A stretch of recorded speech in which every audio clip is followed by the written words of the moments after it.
हमारे पास एक लेंस है, कन्वर्जिंग लेंस।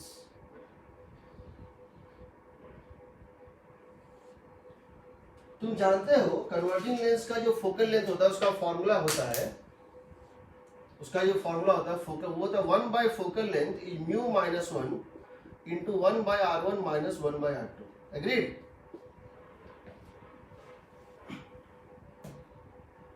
अब समझो अगर मैं यहाँ व्हाइट लाइट गिराऊं तो क्या होगा? अगर मैं यहाँ पे व्हाइट लाइट गिराऊं तो क्या होगा?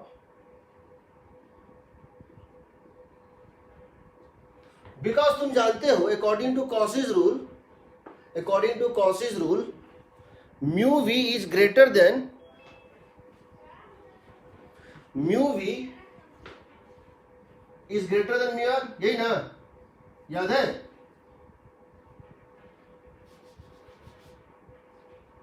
इसका रिफ्लेक्टिव इंडेक्स वायलेट के लिए ज्यादा होता है कंपेयर टू रेड के लिए, अकॉर्डिंग टू कॉसीज रूल। तो अगर ये ज्यादा है, ये तो सेम है, ये फैक्टर तो सेम है, और रिफ्लेक्टिव इंडेक्स वायलेट का ज्यादा है, तो क्या फोकल लेंथ वायलेट का कम होगा? एग्रीड? बिकॉज ये ज्यादा है, ये फोकल लेंथ होगा कम।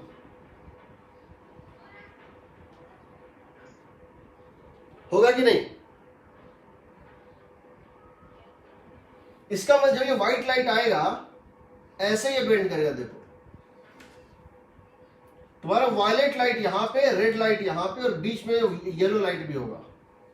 ये लाइट को स्प्लिट कर देगा, क्योंकि डिफरेंट लाइट का फोकल लेंथ डिफरेंट है। सबसे कम फोकल लेंथ होता है वायलेट का। वायलेट का फोकल लेंथ यहां होगा, रेड का फोकल लेंथ यहां होगा, येलो का फोकल लेंथ यहां होगा। इसीलिए ये व्हाइट लाइट को 7 कलर्स में स्प्लिट कर देगा। इस डिफेक्ट को, ये डिफेक्ट क्यों हो रहा है? ये डिफेक्ट क्यों हो रहा है? क्योंकि रिफ्लेक्टिव इंडेक्स कलर डिपेंडेंट है। रिफ्लेक्टिव इंडेक्स कलर मतलब क्या होता है? क्रोमा। क्रोमा होता है कलर, इसको बोलते हैं क्रोमेटिक एबरेशन। क्या बोलते हैं? Chromatic aberration. Due to colour so chromatic. यानी कि आप व्हाइट लाइट का यूज करके अगर इसमें इमेज बनाएंगे, आपको एक रेनबो के फॉर्म में दिखेगा। White light forms rainbow image. Rainbow image का मतलब क्या हो गया? अगर व्हाइट लाइट से की चीज को लेंस में देखिएगा तो आपको वो एक सिंगल इमेज ना दिख के हर पॉइंट पे रेड ग्रीन सबका अलग अलग इमेज दिखेगा, एक सीक्वेंस ऑफ इमेज दिखेगा। इसको बोलते हैं क्रोमेटिक एबरेशन। एग्रीड? सही है। तो तुम व्हाइट लाइट यूज नहीं कर सकते हो। तुम अगर क्रोमेटिक एबरेशन को निकालना चाहते हो, हटाना चाहते हो, तो क्या करोगे? सिंगल वेवलेंथ यूज करोगे। मोनोक्रोमेटिक लाइट, मोनो मतलब क्या होता है? Single wavelength. Monochromatic light is to be used, must be used to eliminate chromatic aberration।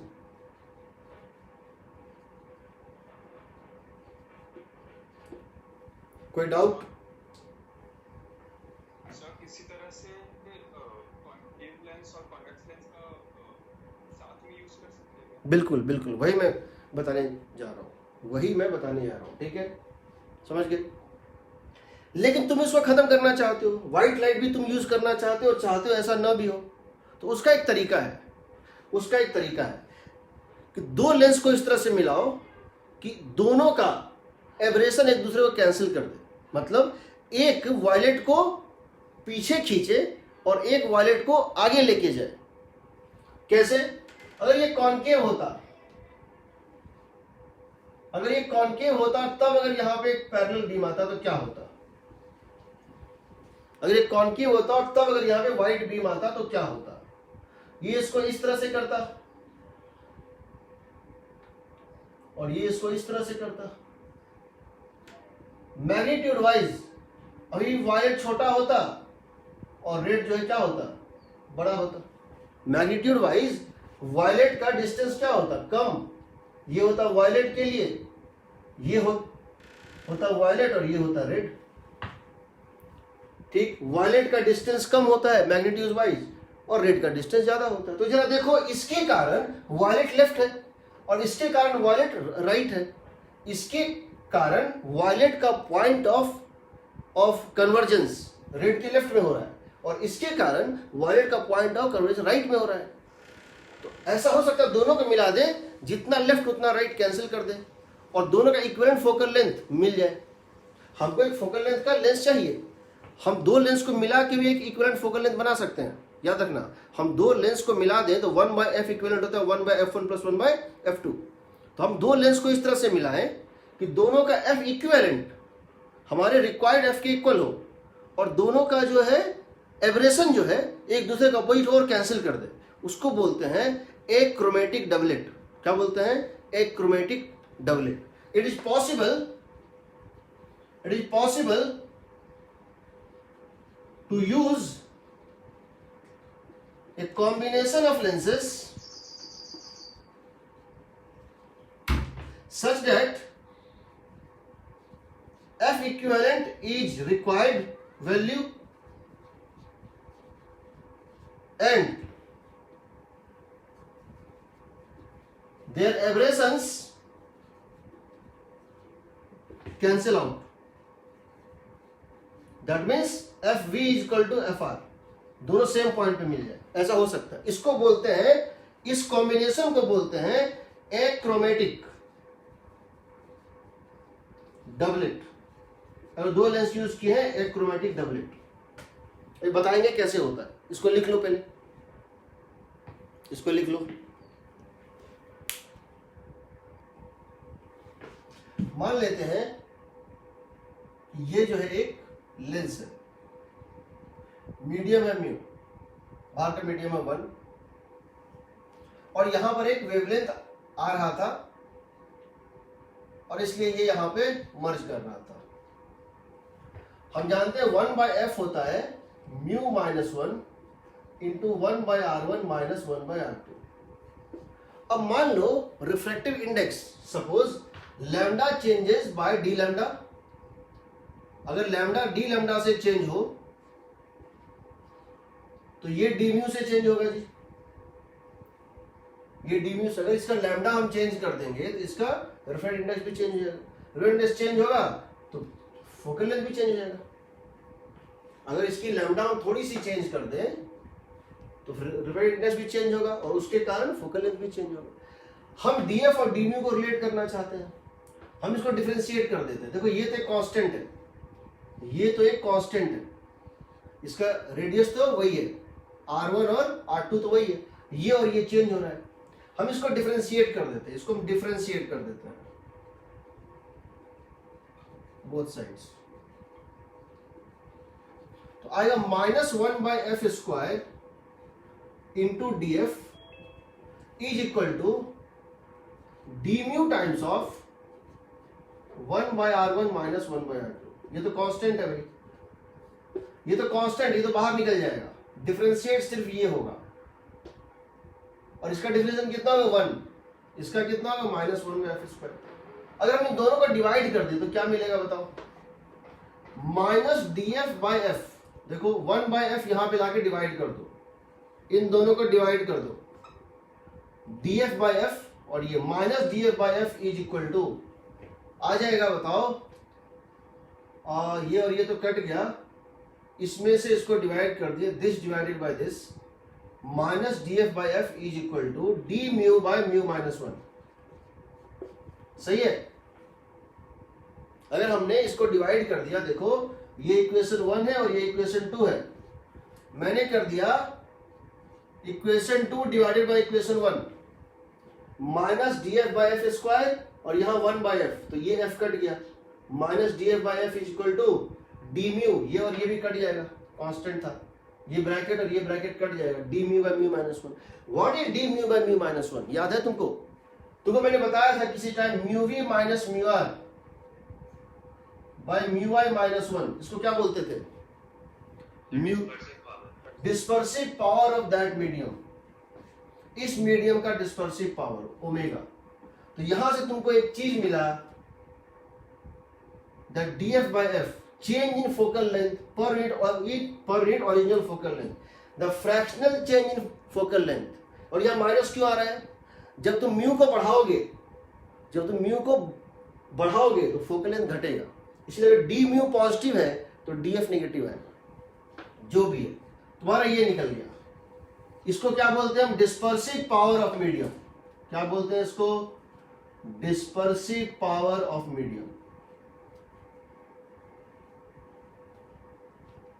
जिस मीडियम का ये लेंस बना हुआ है। अब जरा देखो, तुम्हारे पास हम बना रहे एक क्रोमेटिक डबलेट या एक क्रोमेटिक कॉम्बिनेशन ऑफ लेंसेज। दो लेंस मैंने लिए हैं, एक लेंस ये और दूसरा लेंस मान लेते हैं ये। दोनों, एक का फोकल लेंथ है f1, एक का फोकल लेंथ है f2। दोनों अलग अलग मटेरियल के बने हुए हैं। ये बना हुआ है मटेरियल 2 का, ये बना हुआ है मटेरियल 2 का, और ये बना हुआ है मटेरियल 1 का। तो सबसे पहले क्या हम लिख सकते हैं? That 1/f equivalent is equal to, क्या हम यहां लिख सकते हैं? 1/f equivalent is equal to 1/f1 plus 1/f2 लिख सकते हैं।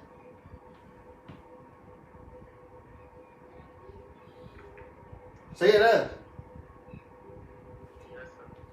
Minus df equivalent by f equivalent square, दोनों साइड हम डिफरेंशिएट कर रहे हैं। -1/f1 square df minus 1/f2 square df, df1 और df2।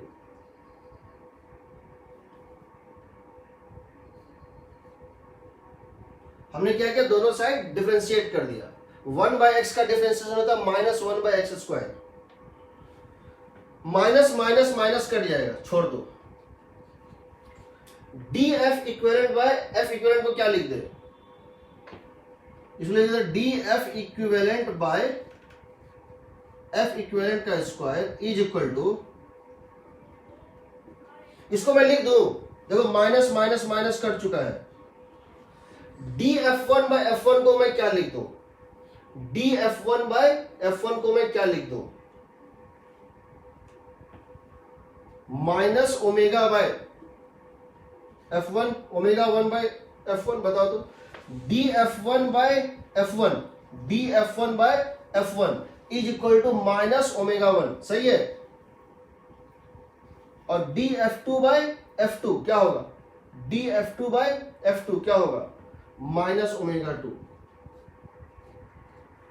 समझ लो, अगर हम इसको df बाय f स्क्वायर करना चाहें तो क्या लिख देंगे? df बाय f स्क्वायर, तो यहां भी f से डिवाइड कर देंगे। अब तुम क्या चाहते हो? तुम यही चाहते हो ना कि चेंज इन f इक्विवेलेंट 0 हो। तुम इसको 0 चाहते हो। तुम चाहते हो कि जब कलर वायलेट से रेड हो, जब कलर चेंज हो, रिफ्लेक्टिव इंडेक्स चेंज हो, तो f में कोई चेंज ना हो। यहां क्या हो रहा था? जब म्यू चेंज हो रहा था तो f चेंज हो रहा था। और तुम चाहते हो कि f में कोई चेंज ना हो, यानी भले ही कलर बदले बट df ना बदले। Focal length for violet is same as focal length for red, यानी change in focal length is 0। तुम एक ऐसा कॉम्बिनेशन चाहते हो जिसमें चेंज इन फोकल लेंथ 0 हो। इसका मतलब है अगर तुम्हारा एक क्रोमेटिक डबलेट है तो उसको क्या सेटिस्फाई करना पड़ेगा? df equivalent by df equivalent is 0, change in f equivalent. ये जो f इक्विवेलेंट निकल रहा है ये वायलेट के लिए भी वही आएगा जो रेड के लिए आएगा, जो येलो के लिए आएगा। कोई भी रिफ्लेक्टिव इंडेक्स का चेंज इसमें चेंज नहीं लाए। इसका मतलब ये d change in f equivalent 0 होनी चाहिए, यानी कि तुम्हारा कंडीशन आ गया omega 1 by f1 is minus omega 2 by f2। तो दो कंडीशन अगर तुम सेटिस्फाई करा दो, पहला क्या? तो अब समझो, ओमेगा हमेशा पॉजिटिव होता है, याद रखना। Omega is always positive, dispersive power हमेशा पॉजिटिव होता है। इसीलिए तुम्हारा दोनों कॉनकेव या दोनों कॉन्वेक्स नहीं हो सकता है। देखो ये प्लस, इसका मतलब दोनों इक्वल होने का मतलब क्या है, एक प्लस होगा तो दूसरा क्या होना चाहिए, माइनस। समझ रहे हो ना, ये प्लस ओमेगा 1 ओमेगा 2 हमेशा पॉजिटिव होता है, लेकिन दोनों एक दूसरे का नेगेटिव है। इसका मतलब है F1 F2 का हमेशा अपोजिट साइन होगा। Therefore F1 and F2 have opposite sign।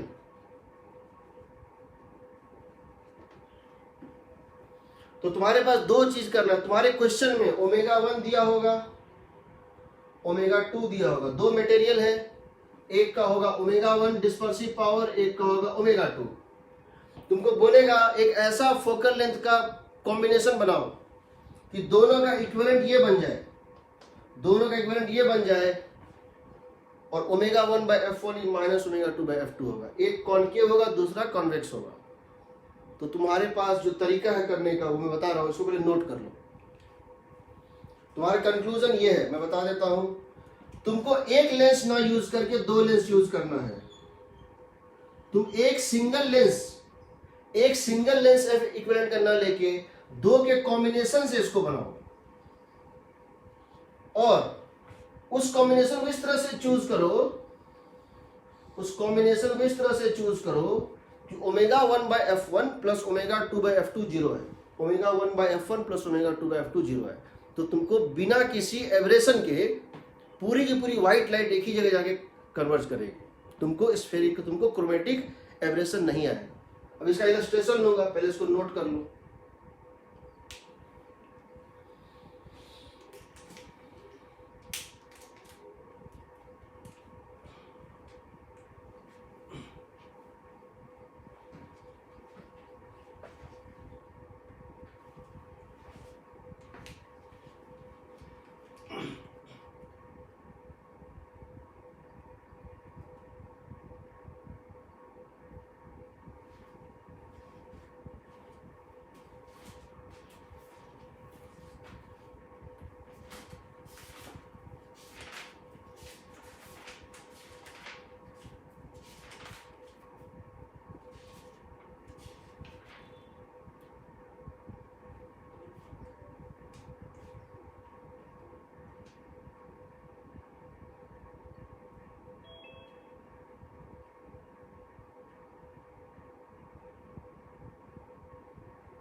हमारे वर्कबुक में पेज नंबर 56 पर एक क्वेश्चन है, question number 64, page number 56 question number 64।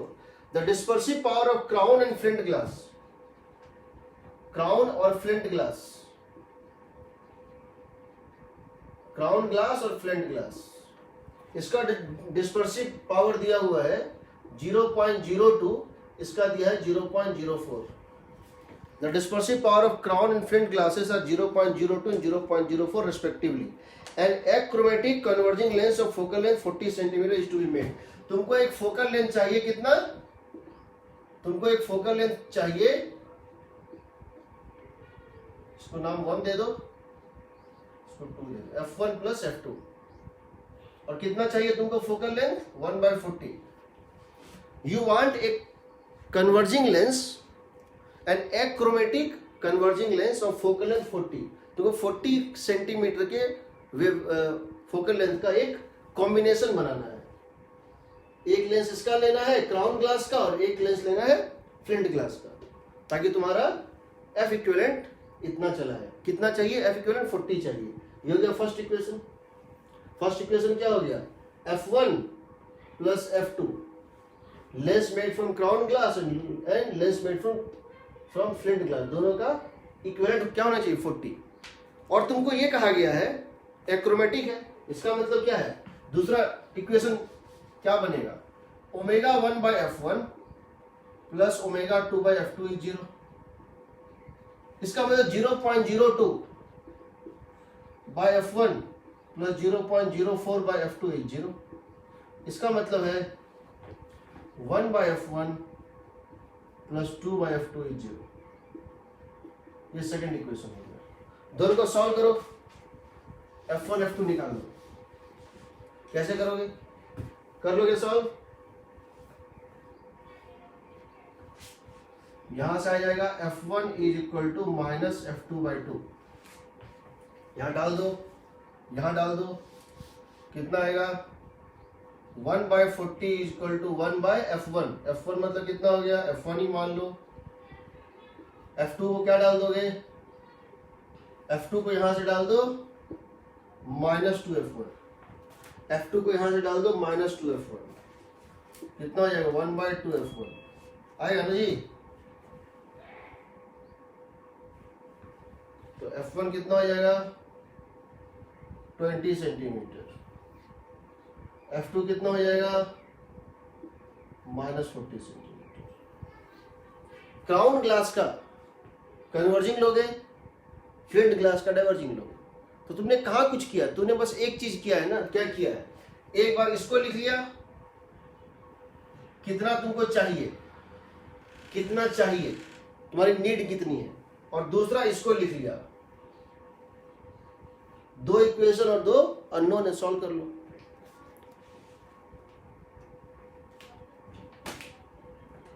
ठीक है ना।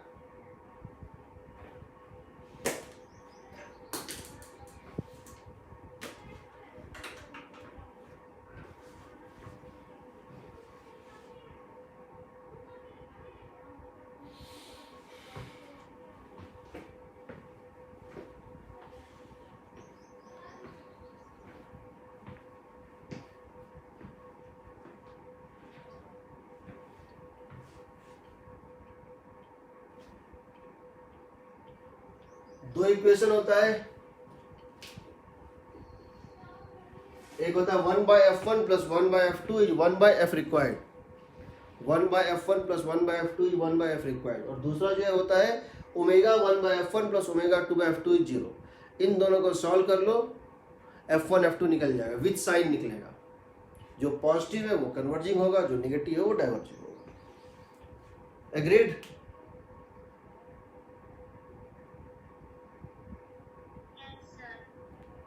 अब तुम इस पूरे पैसेज को देख के सारे क्वेश्चन बना सकते हो, पैसे वही चीज लिखा जो मैंने बताया।